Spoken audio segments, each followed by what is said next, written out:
ମୋ ନାମ ଆଶୁତୋଷ ନାୟକ। ମୁଁ କୃଷ୍ଣଚନ୍ଦ୍ର ସରସ୍ୱତୀ ଶିଶୁ ବିଦ୍ୟା ମନ୍ଦିର ସ୍ୱରର ଛାତ୍ର। ମୋର ମାଟ୍ରିକ ପରୀକ୍ଷାରେ 600ରୁ 588 ନମ୍ବର ରହିଛି। 98% ନମ୍ବର ରହିଛି। ତେଣୁ ଏଥିପାଇଁ ମୁଁ ଖୁସି ଅଛି।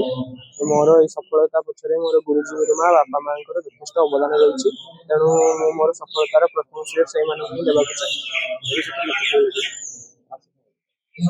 ମୋର ଭବିଷ୍ୟତରେ ଜଣେ ଭଲ ଡକ୍ଟର ହେବାର ଲକ୍ଷ୍ୟ ରହିଛି। ମୋର ଜଣେ ଡାକ୍ତର ହୋଇ ମୁଁ ସମାଜରେ ରୋଗୀମାନଙ୍କର ସେବା କରିବି, କାରଣ ମାନବ ସେବା ହିଁ ମାଧବ ସେବା। ମୋର ଏଇ ପାଠ ପଢ଼ାରେ ମୋର ଗୁରୁଜୀ ଗୁରୁମା ବାପା ମା ମାନେ ମୋତେ ବହୁତ ଗାଇଡ୍ କରିଛନ୍ତି। ସେମାନଙ୍କର ସହଯୋଗ ବିନା ମୁଁ ସଫଳତା କଦାପି ପାଇପାରିନଥାନ୍ତି। ତେଣୁ ସେମାନଙ୍କର ସହଯୋଗ ମୁଁ ପାଇଛି।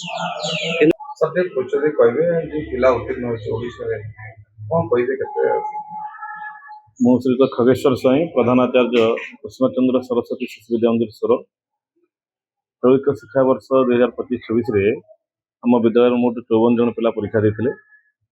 54 ଜଣ ଯାକ ପରୀକ୍ଷାରେ ପାସ୍ କରିଛନ୍ତି। ଏଥିରୁ A1ରେ 13 ଜଣ ପାସ୍ କରିଛନ୍ତି। ଏଥିରୁ ଆମର ଓଡ଼ିଶା ଟପର ସେମାନେ ଆଶୁତୋଷ ନାୟକ ହେଇଛନ୍ତି 588 ନମ୍ବର ରଖିକି।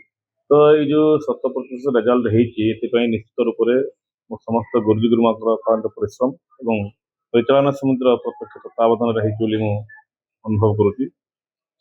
ନିଶ୍ଚିତ ରୂପେ ଆମ ଓଡ଼ିଶା ପାଇଁ, ଆମ ବାଲେଶ୍ୱର ଜିଲ୍ଲା ପାଇଁ, ଆମ ସୁର ବ୍ଲକ ପାଇଁ ଏକ ଗୌରବ ବିଷୟ। ତ ସହିତ ଆମ ବିଦ୍ୟାଳୟ ପାଇଁ ମଧ୍ୟ ଆଶୁତୋଷ ନାୟକ ଗୌରବାନ୍ୱିତ କରିଛନ୍ତି ଓଡ଼ିଶା ଟପର ହେଇ। ଆପଣ କେତେ କ'ଣ ଖୁସି ଅଛନ୍ତି? ମୁଁ ବହୁତ ଖୁସି ଅଛି। ଖୁସିର ସୀମା ନାହିଁ, ଖୁସିର ବ୍ୟକ୍ତ କରିପାରିବିନି, ଭାଷା ନାହିଁ। ଏତେ ଖୁସି ଅଛି ଯେ ମୁଁ ତ ଭାଷାରେ ବ୍ୟକ୍ତ କରିପାରିବି। ନମସ୍କାର, ମୁଁ ଆଶୁତୋଷ ନାୟକଙ୍କ ମା।